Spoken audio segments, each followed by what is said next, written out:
Da bambino avevo questo mazzafrusto con la testa di teschio e il mazzafrusto è un'arma che mi è sempre piaciuta. Poi però da adulto ho scoperto che tanti storici dicono che è un'arma che non è mai veramente esistita.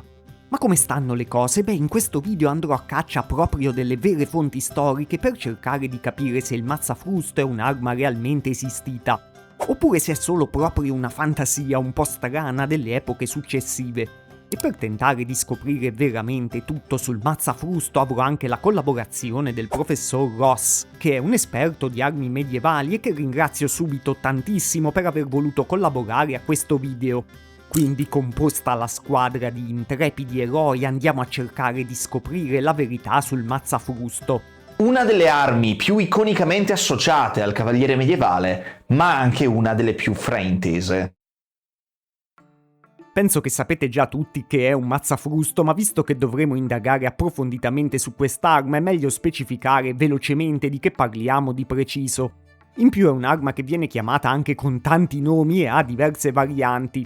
Quella a cui penso io per prima è un'arma fatta con un bastone di legno o di metallo, a cui poi viene attaccata una catena e in cima alla catena sta una sfera di metallo chiodata. Poi esistono delle varianti anche per esempio con una palla senza chiodi, oppure con 2 o più catene e 2 o più sfere insieme. Altri nomi per questa tipologia di arma che vengono usati molto liberamente e spesso in modo intercambiabile sono anche flagello d'arme, oppure mazzafrusto chiodato o stella del mattino con catena. C'è pure una variante che è composta da un manico di legno con attaccata invece di una catena un cilindro di legno che è circa della metà della lunghezza del manico. Il cilindro poi viene ricoperto di metallo o di chiodi. Questa variante chiaramente consente di colpire il nemico stando a una distanza maggiore visto che il bastone è più lungo. Ma sulle varie tipologie torneremo anche dopo perché sono strettamente collegate al discorso sulla vera esistenza o meno di quest'arma. Comunque quest'ultimo modello tenetelo a mente perché poi ci servirà molto. Ma sentiamo anche che ci dice un esperto di rievocazione storica e di armi medievali su quest'arma. Ciao a tutti, io sono il professor Ross, forse mi conoscete dal mio canale di divulgazione storica, dove cerco di ricostruire una visione più fedele e veritiera possibile alla realtà dei fatti nel nostro passato. Ringrazio innanzitutto Artifacta per avermi ospitato nel suo video e oggi vi condividerò qualche parola sul mazzafrusto, una delle armi più iconicamente associate al cavaliere medievale, ma anche una delle più fraintese. Innanzitutto, rispetto ai mazzafrusti che vediamo tipicamente nei film, la primissima cosa da fare, come sempre, è rimpicciolirlo parecchio. La testa di un mazzafrusto era tipicamente discretamente più piccola di un pugno. Era più che sufficiente a causare danni letali.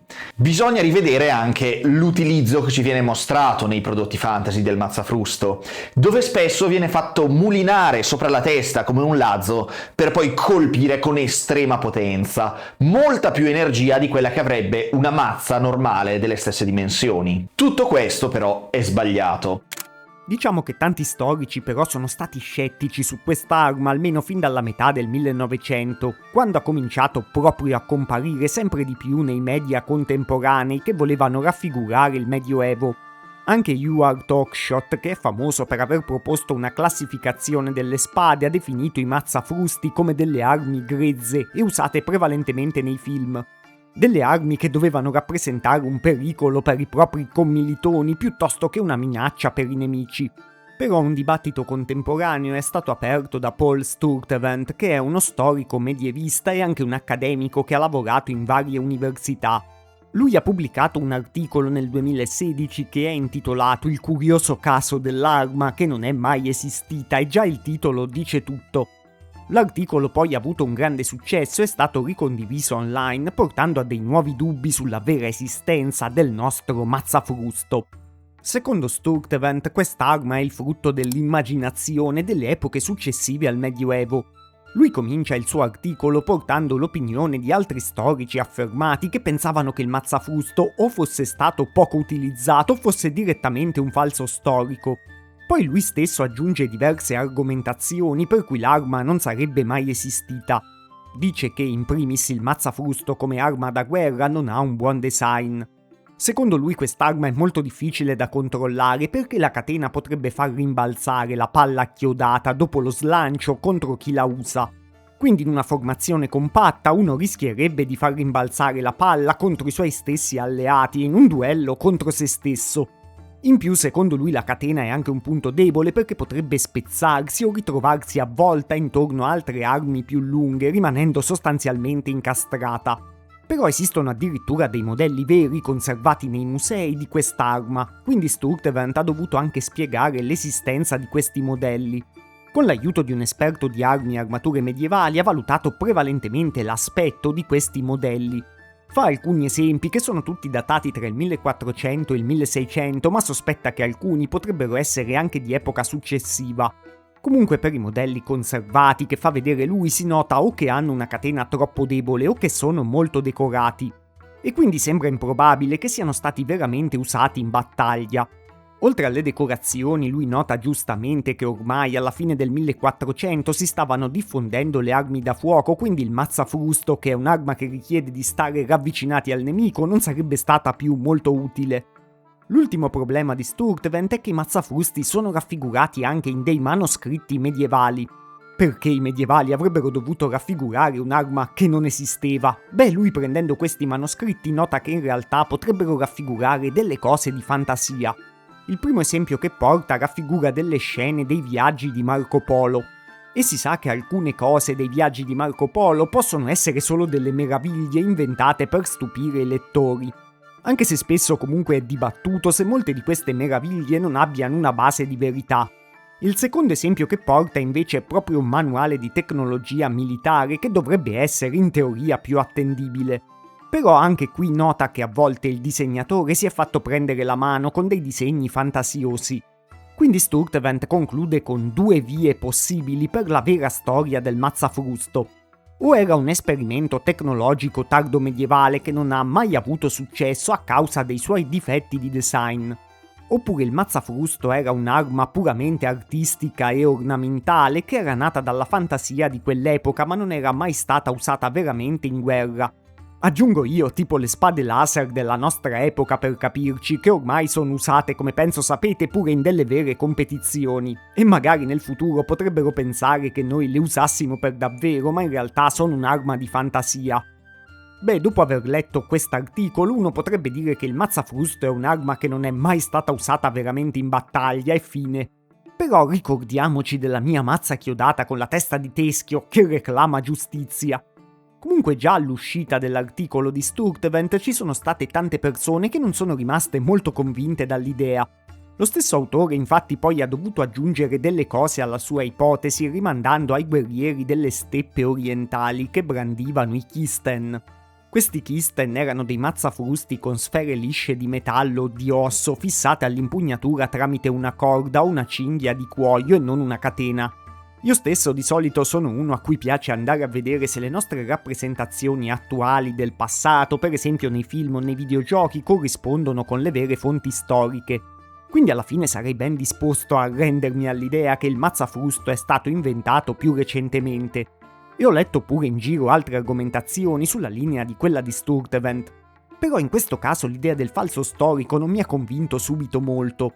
E quindi da qui possiamo iniziare insieme la seconda parte del viaggio per salvare il mazzafrusto dalla lista dei falsi storici. Se state apprezzando questo video non dimenticatevi di iscrivervi al canale e di consigliarlo a degli amici appassionati a questi argomenti. E quel 78% di voi che guarda i miei video ma non si iscrive, beh secondo me rischia seriamente che anche la sua infanzia venga rovinata scoprendo qualche arma che gli piaceva ma che è falsa. Comunque per il mazzafrusto riprenderò i 3 punti dell'articolo di prima, ovvero quelli sulla praticità, i reperti e le raffigurazioni. E vedrò se stanno veramente in piedi a livello storico. Poi ci saranno anche un quarto e un quinto punto bonus che concluderanno il discorso. Per quanto riguarda la praticità dell'uso dell'arma, sicuramente il design stesso è più complicato, per esempio di quello di una lancia o di una spada, quindi può avere effettivamente delle sue controindicazioni come il rimbalzo della sfera. Però sia studiosi sia persone che fanno rievocazione con armi antiche pensano che con un addestramento e una pratica adeguati i mazzafusti sono controllabili e precisi come altre armi. La prima cosa che potreste pensare vedendoli, soprattutto nei casi con la catena un po' più lunga, è che possano essere pericolosi per l'utilizzatore, e questo è vero, perché per poter colpire senza che la testa dell'arma rischi di rimbalzarci addosso, serve una tecnica molto precisa, che consiste nel follow through, ovvero nel passare attraverso al bersaglio, in modo da direzionare il rimbalzo della testa via dal nostro corpo. Se anche hanno quello svantaggio del possibile rimbalzo e sicuramente possono essere scomodi in alcuni casi, però sul campo di battaglia hanno anche un vantaggio. Infatti non dobbiamo immaginarci, come si vede questo sì in tanti film, che venissero usati per colpire per esempio uno scudo. Ma la catena serviva proprio per aggirare lo scudo e arrivare dietro allo scudo fino al corpo del nemico. I mazzafusti, grazie alla catena, ottengono anche un impatto contundente molto notevole rispetto a altre armi da impatto e possono assestare facilmente dei colpi netti fatali. Pochi ci pensano, ma i mazzafusti possono essere usati in extremis anche come un'arma da difesa o arma da supporto. Sturtevant vedeva come negativo il fatto che la catena potesse avvolgersi al bastone di un'arma più lunga, ma invece il fatto che la catena può avvolgersi facilmente sulla lama o sulla punta o sull'impugnatura di altre armi e bloccarle può essere un vantaggio. In queste clip che state vedendo viene usata proprio così e vediamo anche un colpo con un notevole impatto, anche se chi la sta usando non è un esperto dell'arma. Nell'articolo di prima, ma anche in tante opinioni che trovate in giro sul mazzafrusto, in pochi tengono in conto anche altri aspetti pratici. Per esempio che il mazzafrusto è un'arma poco costosa da realizzare rispetto a tante altre armi antiche. Infatti basta un bastone, un oggetto pesante più o meno sferico in fondo, e la catena si può anche sostituire con una corda come nei kisten orientali. Questo di sicuro è un modello molto rudimentale, ma anche molto facile da realizzare e pure economico. Poi un mazzafrusto non troppo grande si può portare anche come arma secondaria alla cintura senza grandissimo pericolo, grandissimo peso o ingombro. Lo stesso uso dell'arma non è eccezionalmente complesso per un principiante. Si richiede un po' di pratica, di aver preso un po' le misure, però non richiede certo l'allenamento, per esempio, di un arco. Quindi il punto sulla praticità non è veramente un gran punto a sfavore dell'esistenza del mazzafrusto. Sì, ci sono armi migliori, ma un'arma a basso costo, che può essere pure un'arma secondaria e che può aggirare gli scudi, sicuramente non è malissimo nel vero scenario di una battaglia medievale. E poi arriviamo alla parte dei reperti, che potrebbe confermare maggiormente l'esistenza reale di quest'arma. Sturtevant nel suo articolo in realtà ha preso degli esempi molto specifici, un po' troppo specifici direi. Infatti i reperti che fa vedere sono quasi tutti al Metropolitan Museum di New York e i manoscritti erano già prima le due immagini praticamente più famose del mazzafrusto su internet. Quindi non è che abbia fatto una ricerca veramente così estesa sull'argomento. Ma c'è invece un altro studioso che ha ampliato molto di più la prospettiva di osservazione. Si chiama Alistair Holdsworth e ha scritto un articolo intitolato Mazzafrusti fantastici e dove trovarli. Adesso vi farò vedere anche alcuni dei riferimenti che riporta lui nel suo saggio e potete leggerlo tutto se siete interessati a avere una visione ancora più completa sul mazzafrusto rispetto a questo video. Comunque lui è riuscito a scrivere 60 pagine piene di riferimenti e piene di raffigurazioni. E cita anche tanti reperti veri del mazzafrusto che risalgono al Medioevo o prima. E se fosse un oggetto mai esistito non sarebbe proprio un'impresa facilissima riempire 60 pagine con delle vere fonti storiche. Anzi, nel suo saggio lui è costretto a citare tanti riferimenti quasi di sfuggita perché sono a centinaia. Una moneta con raffigurato quello che sembra un mazzafrusto in mano a un cavaliere risale addirittura alla Tessaglia del V-IV secolo a.C., quindi molto prima del Medioevo. E poi ci sono famosi reperti russi come questo mazzafrusto che vedete a schermo che dovrebbe risalire al XIV secolo. Ci sono pure diversi oggetti rotondi che sono stati ritrovati in giro per l'Europa e che si sospetta che potrebbero essere delle sfere per mazzafrusti. Se andiamo verso Oriente poi i reperti e gli esempi di questa tipologia di arma si moltiplicano. Era usata dagli ottomani, dai bizantini e ne troviamo varie tipologie in Cina, in Corea e anche in Giappone. In queste zone ci sono tanti reperti e tante fonti iconografiche, quindi dire che un'arma che è esistita di sicuro tra altre culture è una fantasia quando invece viene proposta nel Medioevo europeo comincia a suonare molto più sospetto. È vero che in Europa non ci sono così tanti reperti di mazzafrusti come per altre armi, però non sono qualcosa di direttamente introvabili o tutti falsi moderni come sembrava dall'articolo. Abbiamo anche diversi originali risalenti all'ultimo periodo del Medioevo e all'inizio dell'epoca moderna, pensati effettivamente per il combattimento sul campo di battaglia. Poi magari, visto che per tanto tempo ormai si è pensato che siano solo un'arma di fantasia, magari delle vere palle di mazzafrusti sono state classificate anche come dei reperti diversi, perché senza il resto dell'arma non è che siano direttamente identificabili. Comunque le raffigurazioni nei manoscritti o nelle opere d'arte ci chiariscono ancora meglio l'idea. Sturtevant, se vi ricordate, aveva detto che comparivano solo in dei manoscritti con dei possibili disegni fantasiosi, ma questo è direttamente sbagliato. Holdsworth fa vedere molte raffigurazioni e io ne ho trovate altrettante solo con una ricerca di qualche ora, e ovviamente sono tutte risalenti al Medioevo. Ce ne sono nelle miniature dei libri di preghiere e addirittura come bassorilievi sulla facciata delle chiese. Se siete di Venezia vi trovate ben 2 raffigurazioni addirittura solo in piazza San Marco, una proprio dentro la basilica e una in un manoscritto conservato alla Biblioteca Marciana. Se invece siete di Arezzo e andate alla Basilica di San Francesco, tra gli affreschi di Piero della Francesca trovate un altro mazzafrusto con 3 sfere.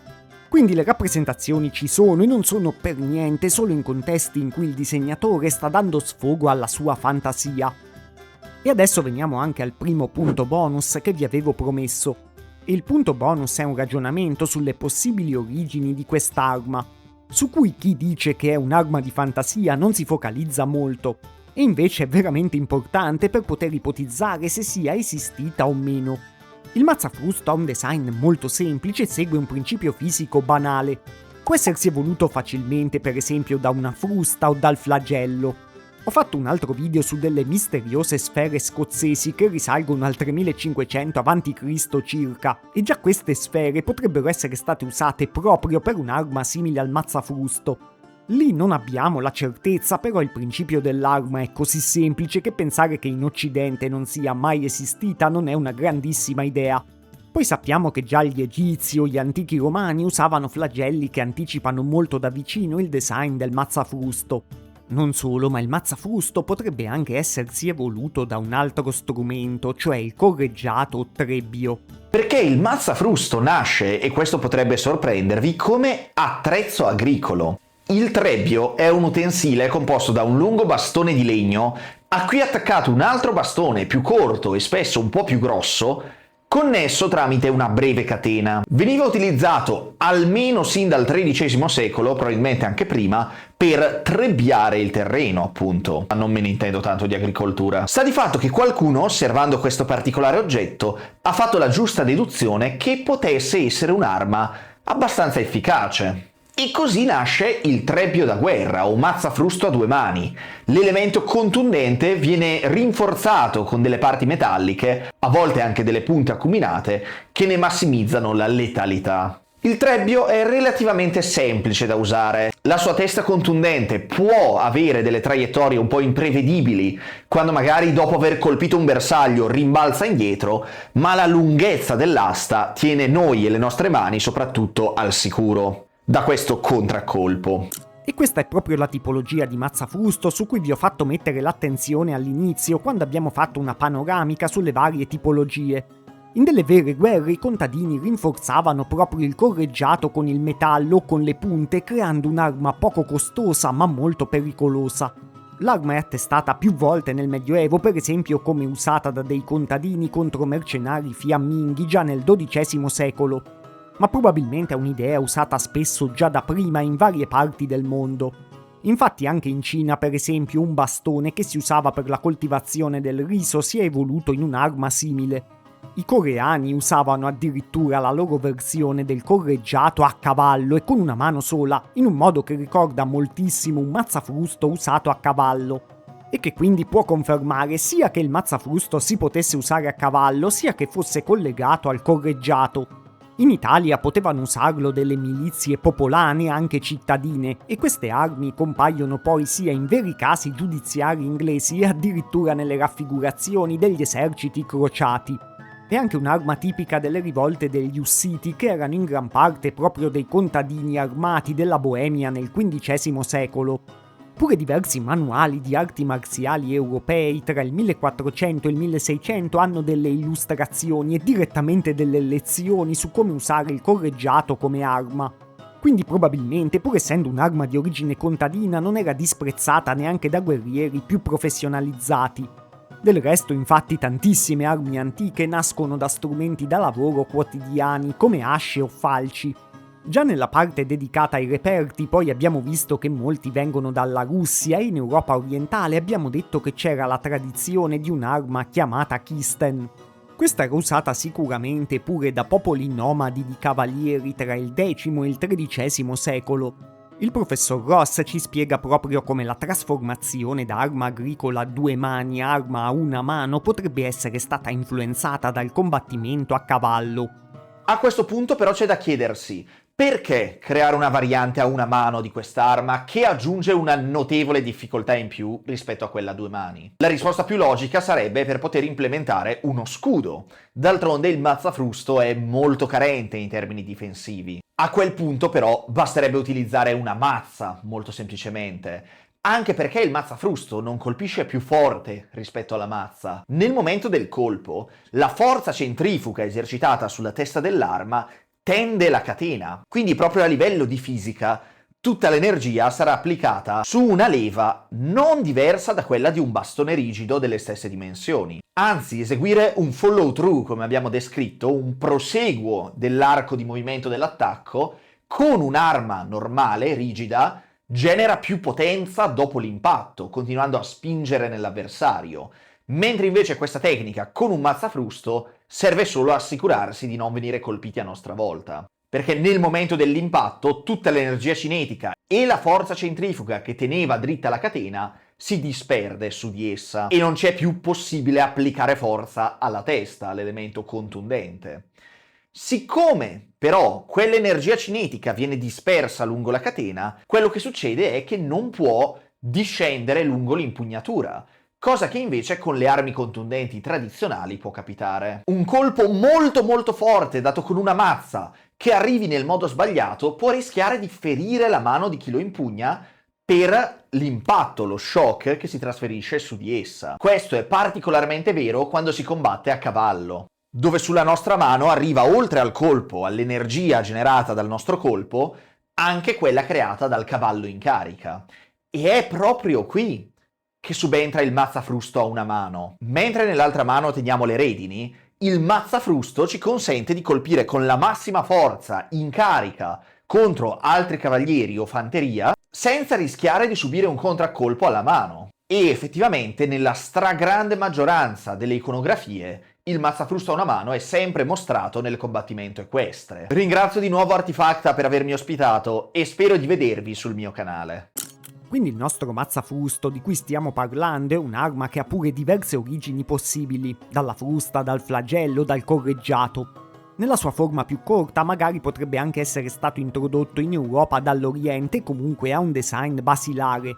Tutto questo fa pensare non a un qualche oggetto di fantasia, ma a un oggetto semplice e scontato, la cui idea poteva nascere praticamente per caso da tanti contesti. Quindi è molto più probabile che il mazzafrusto esistesse piuttosto che fosse un'idea completamente di fantasia, e anzi le testimonianze della sua esistenza sono abbastanza numerose per un'arma antica. Quindi in conclusione io propendo nettamente per il fatto che il mazzafrusto sia veramente esistito. Magari si era più usato tra l'Europa orientale o direttamente l'Oriente in generale, e forse nell'Europa medievale aveva un uso più raro. Sicuramente non era la staple delle armi medievali, però aveva tanti usi sensati. E non mancano né delle fonti che raffigurino i mazzafrusti e che ci possano far capire in modo chiaro come venivano usati, né mancano delle possibili origini per questo oggetto. Anzi, ne abbiamo diverse. Quindi il mio mazzafrusto con la testa di teschio alla fine è salvo, del resto ho fatto questo video solo per lui. A parte gli scherzi, in realtà ho cercato di fare la ricerca su quest'arma senza un'idea preconcetta, ma valutando solo effettivamente gli argomenti contro e a favore dell'esistenza di quest'arma. E mi sono trovato alla fine a ribilanciare la teoria più diffusa oggi, cioè che quest'arma non fosse mai esistita, con tante prove che invece fanno pensare che sì, fosse esistita veramente. Il punto bonus 5 è solo una piccola curiosità per chi è arrivato fin qui, ovvero il mazzafrusto fantasy che secondo me è il più iconico da vedere in assoluto. E ovviamente è quello del re stregone di Angmar nel Signore degli Anelli, anche se ha una fisica totalmente sbilanciata e è completamente irrealistico come arma vera. Guardate qui come ci si diverte Peter Jackson.